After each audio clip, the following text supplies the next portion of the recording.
Треба да изразам задоволство од пласманот на прво место во регуларниот дел од сезоната. Покрај сите проблеми кои што ги имавме и едномесечно доцнење на стартот на подготовките на клубот, ние сепак успеавме да формираме респектабилен тим и да направиме резултат кој што искрено можам да кажеме над очекувањата на сите. Што се однесува до нашите амбиции, како подминуваше сезоната, така и тие растеа. Со тоа гледаме дека со најновите засилувања Мираковски и Колмен пополнивме некои дефицитарни позиции во тимот, пред се на позициите плеймейкер и центар. И се надевам дека ќе ни бидат од голема корист во понатомошниот дел во Суперлигата и во евентуалниот плейоф. Што се однесува конкретно за надпреварот утре со МЗТ, сите знаеме дека тоа е надпревар во кој што се будат многу страсти, се повикуваме на историјата, на многу убави моменти за нашиот клуб. Мора да се каже во овој момент дека МЗТ е голем фаворит. Пред се затоа што знаеме дека игра во еден надпреварувачки ритам со сериозни противници во Јадранската лига и во Еврокупот и игра на домашен терен.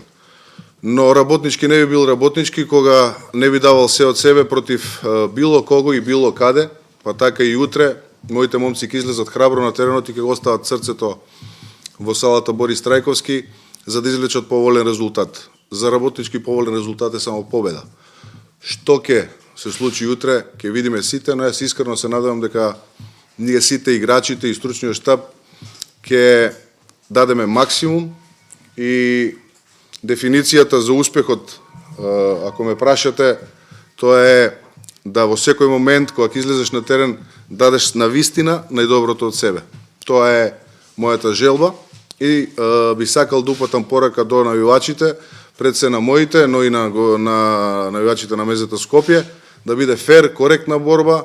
Се надевам, исто искрено се надевам дека судиите ќе одработат работата професионално, без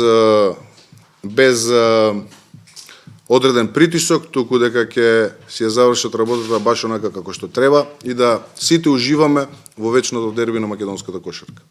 Колку со Колман мислиш дека ги пополни Дулкитрич, значи дека се закрепи нешто, колку мислиш дека тој сега во состојба на првиот меч да одговори против двоецот Невзет? За Колман треба да кажеме дека е играч, систем играч, може би и за повисоко ниво, но систем играч. Од него не треба да се очекуваат чуда дека ќе доминира во нападот или дека сам ќе одигра нешто. За да Колман одигра нешто во нападот, тоа зависи од другите играчи. Затоа што само преку нашиот систем и соработката бек со центар или крилен центар со центар, тој може да реализира. Што се однесува до одбраната, мислам дека таму ќе биде од поголема помош, затоа што ќе го затвори рекетот, ќе даде стабилност под кошевите у дефанзивниот скок, тука дефинитивно ќе помогне. Што се однесува до нападот, не треба да очекувате чудо од него.